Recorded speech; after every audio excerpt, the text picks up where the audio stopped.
Everyone and welcome to our channel grounded to grow. तो जैसे हम पढ़ रहे थे चैप्टर सेल के बारे में और उसमें हमने अभी तक बहुत सारे सेल ऑर्गेनल्स के बारे में पढ़ा, that is endoplasmic reticulum, Golgi apparatus, mitochondria, lysosomes and plastids. Now we will study the last cell organelle which is given in our books, that is vacuoles. Basically vacuoles क्या होते हैं? They are the storage sacs for solid and liquid content. मतलब कि ये जो vacuoles है ये एक तरीके से स्टोरेज का काम करते हैं सेल्स के लिए। मतलब कि यहाँ पे स्टोर किया जाता है क्या? Solid and liquid content. So vacuoles are the storage sacs for solid and liquid content of the cell. मतलब कि एक सेल का जो सॉलिड या जो लिक्विड कंटेंट होता है वो कहाँ पे स्टोर होता है? वैक्यूल्स में। Now the next point is given कि बेसिकली ये जो वैक्यूल, ये जो सेल ऑर्गेनल है, ये एनिमल सेल्स में स्मॉल इन साइज होता है, लेकिन प्लांट सेल्स में it is large in size. Next point में लिखा है vacuoles are small sized in animal cells and large in plant cells। मतलब कि जो वैक्यूल्स का साइज है या फिर जो ये सेल ऑर्गेनल है वैक्यूल, ये एनिमल सेल्स में स्मॉल इन साइज होता है, मतलब कि छोटा होता है, लेकिन प्लांट सेल्स में जो इसका साइज है वो काफ़ी बड़ा होता है। And in some cells vacuoles का जो पोर्शन या जो वैक्यूल्स कितने बड़े होते हैं? Approximately 50 to 90% of the cell volume. मतलब कि अगर एक सेल है तो उसका 50 से 90% हिस्सा कौन कवर करता है? Vacuoles in plant cells.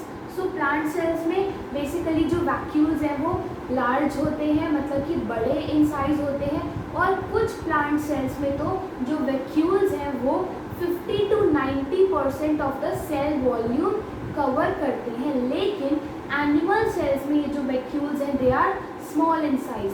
तो basically vacuoles are the storage sacs for the solid and liquid content in a cell. मतलब कि सॉलिड या जो लिक्विड कंटेंट है सेल का वो कहाँ स्टोर होता है? वैक्यूल्स में। एनिमल्स में ये छोटे होते हैं, लेकिन प्लांट सेल्स में इनका साइज बड़ा होता है, और कुछ प्लांट सेल्स में तो ये 50 to 90% सेल की वॉल्यूम को कवर करते हैं।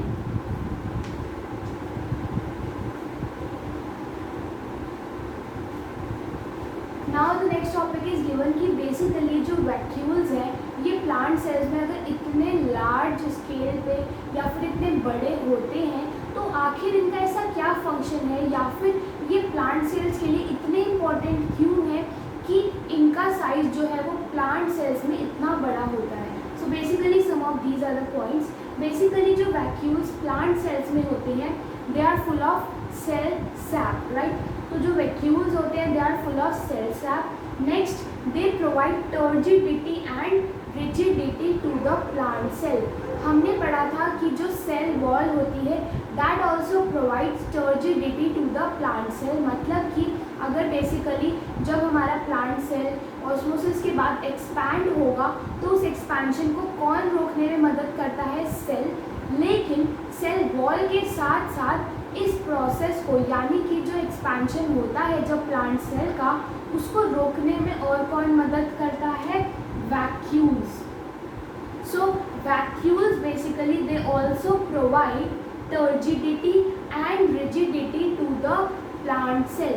So vacuoles are full of cell sap and they provide turgidity and rigidity to the plant cell.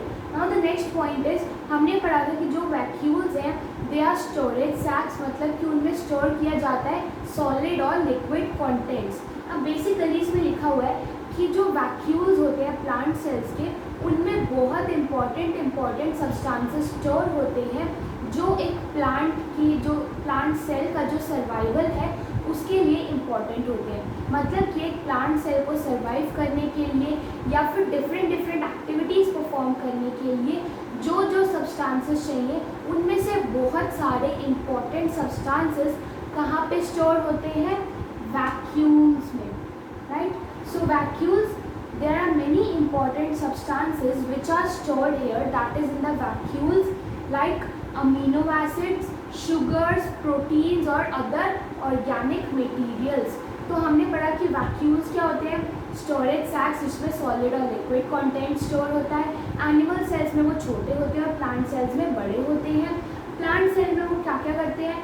They are full of cell sap and provide turgidity and rigidity and they store many important substances or materials which are important for the survival of a cell.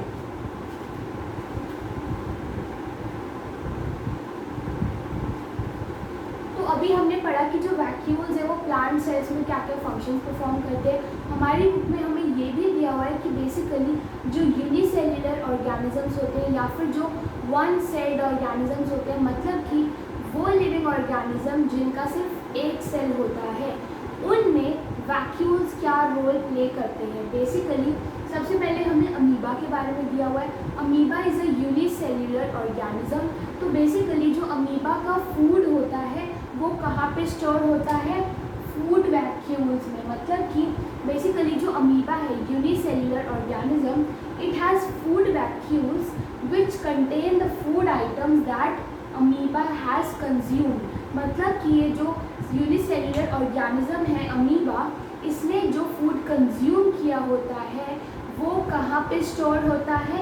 In the food vacuoles. Next point is written कि basically कुछ ऐसे unicellular organisms होते हैं, not all but some there are special cases जिनमें specialized vacuoles होते हैं। Basically उनमें जो ये स्पेशलाइज्ड वैक्यूल्स होते हैं ये स्टोरेज के अलावा क्या काम करते हैं?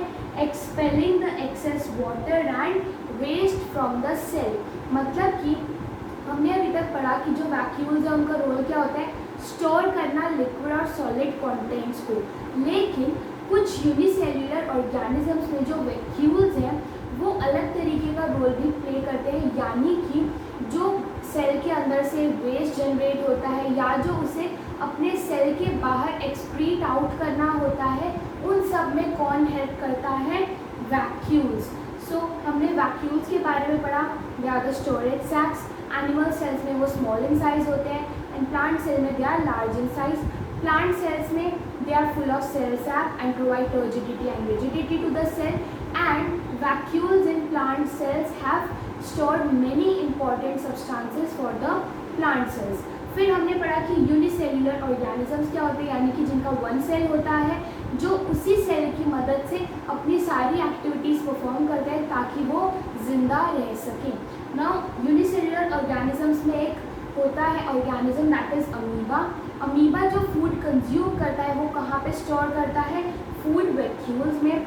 नेक्स्ट पॉइंट हमने पढ़ा कि कुछ ऐसे स्पेशल या फिर डिफरेंट यूनिसेल्युलर ऑर्गेनिजम्स होते हैं जो वैक्यूल्स का उनके स्पेशलाइज्ड होते हैं। मतलब कि कुछ यूनिसेल्युलर ऑर्गेनिजम्स ऐसे भी होते हैं जिनमें अलग तरीके के स्पेशलाइज्ड वैक्यूल्स होते हैं, यानी कि उनमें बेसिकली जो वैक्यूल्स हैं वो एक्सक्रीशन में या फिर वेस्ट को सेल से निकालने में, सेल से आउटर सराउंडिंग में निकालने में भी मदद करते हैं। तो ये थे हमारे सारे सेल ऑर्गेनल्स जो हमारी बुक में एनसीईआरटी में डिस्कस किए गए हैं। हमने सबसे पहले पढ़ा एंडोप्लाज्मिक रेटिकुलम जिसमें था SCR एंड RER। फिर हमने पढ़ा गोल्गी एपेरेटस के बारे में and then we studied about lysosomes, mitochondria, plastids and vacuoles. एक क्वेश्चन मैं आपसे पूछती हूँ कि कोई दो ऐसे सेल ऑर्गेनल्स बताओ जिनका अपना खुद का DNA एंड राइबोसोम्स होते हैं। तो उनका क्या आंसर होगा? Mitochondria and plastids. So these are some of the question. मतलब ऐसे क्वेश्चंस भी आपसे बन के आ सकते हैं कि कोई भी पॉइंट उठा के पूछ लेंगे, या फिर आपको right a short note on vacuoles, right a short note on mitochondria भी आ सकता है। तो इसी के साथ हमारा जो सेल ऑर्गेनल का टॉपिक है वो फिनिश होता है। Now we will do the last topic of this chapter that is cell division.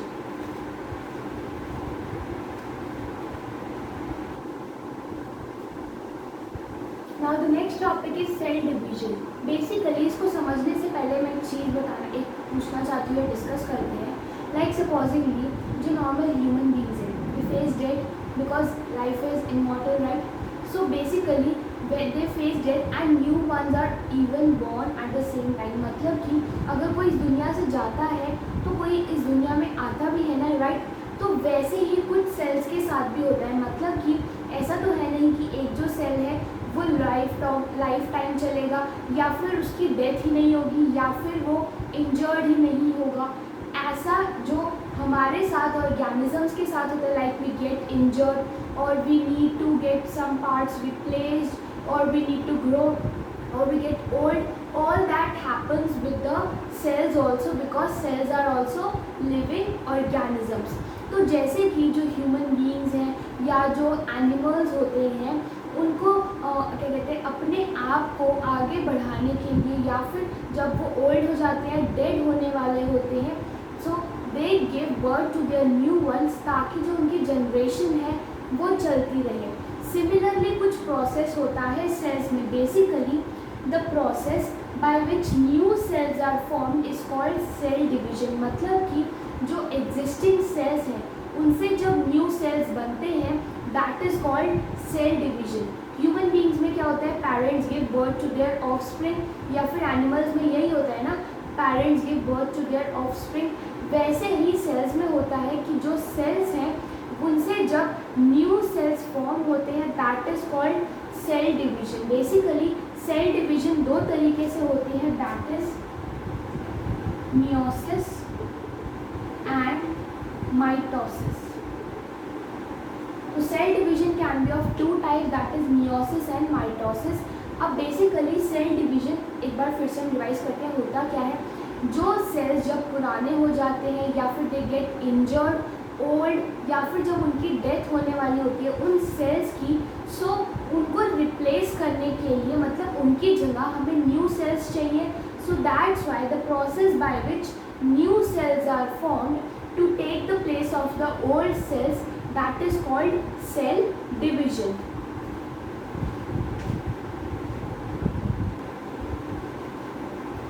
Now मैंने बताया कि सेल डिवीजन दो तरीके से होती है, माइटोसिस एंड मियोसिस। सबसे पहले हम पढ़ते हैं mitosis. Basically mitosis is the process in which cells divide for growth. मतलब कि जो सेल्स हैं वो आपस में डिवाइड हो जाते हैं ताकि ग्रो कर सकें, and that process is called mitosis. Basically जो माइटोसिस का प्रोसेस है उसमें सेल्स डिवाइड कैसे होते हैं। सपोजिंग ये एक सेल था जिसमें लाइक ये कुछ पार्ट्स थे, राइट, इसे हम कहते हैं मदर सेल। अब बेसिकली ये जो मदर सेल है जिसमें ये पार्ट्स हैं, it divides into two parts. मतलब कि ये जो मदर सेल है ये टू पार्ट्स में डिवाइड हो जाएगा, और ये जो दोनों पार्ट्स हैं they will be exactly same and they will be called the daughter sales. मतलब कि आप देखो ये जो मदर सेल थी इसके पास देखो ये सब कुछ था, राइट। अब ये डिवाइड हुआ, ये टू था, ये टू था, ये टू था, ये टू था, right.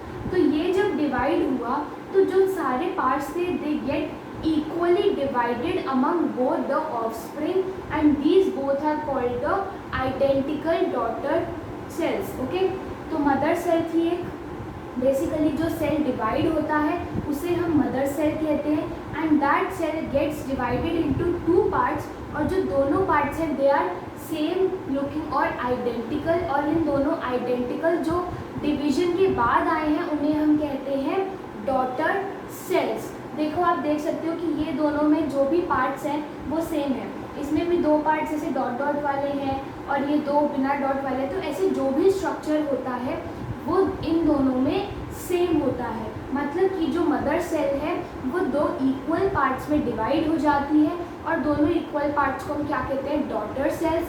And one more point कि जो मदर सेल होती है एंड जो डॉटर सेल होती है they have the same number of chromosomes. मतलब कि मदर सेल में जितने क्रोमोसोम्स थे उतने ही दोनों डॉटर सेल्स में भी होंगे। लाइक अगर इसमें 20 थे तो इसमें भी 20 होंगे, इसमें भी 20 होंगे।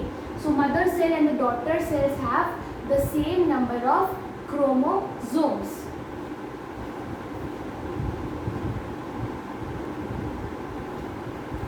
Now the next type of cell division is meiosis. Basically meiosis में क्या होता है कि जो cells हैं वो 2 times ना डिवाइड होके 4 times डिवाइड होते हैं।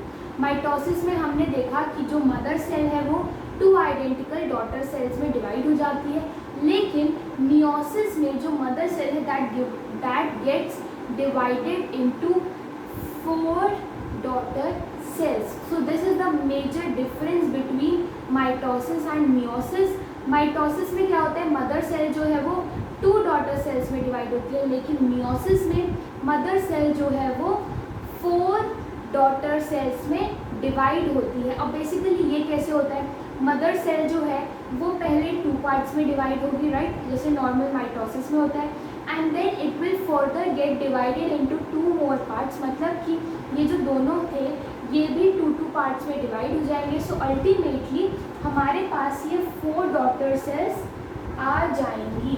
सो मियोसिस में सेल डिवीजन से यानी कि मदर सेल से 4 डॉटर सेल्स हमें मिलती हैं.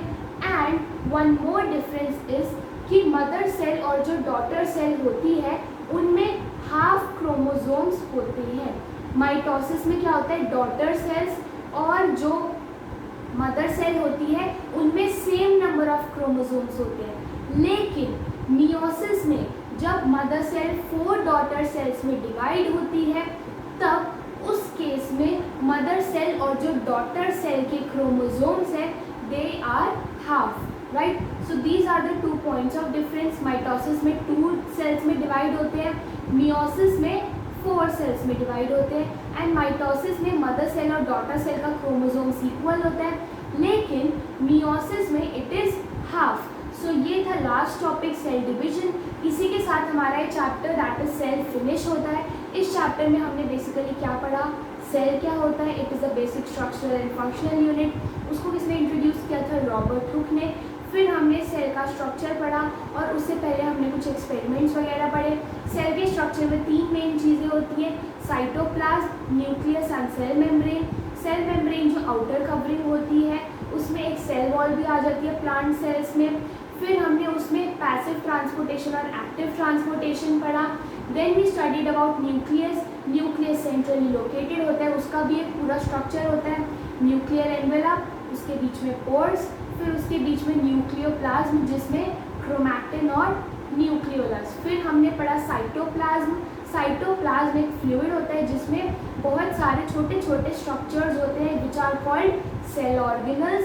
सेल ऑर्गेनल्स में हमने पढ़े first endoplasmic reticulum, then Golgi apparatus, then mitochondria, lysosomes, plastids and vacuoles, and then हमने लास्ट में पढ़ा सेल डिवीजन. तो इसी के साथ हम इस चैप्टर को ख़त्म करते हैं. Do like our videos and subscribe to our channel grounded to Grow for more related videos. Thank you.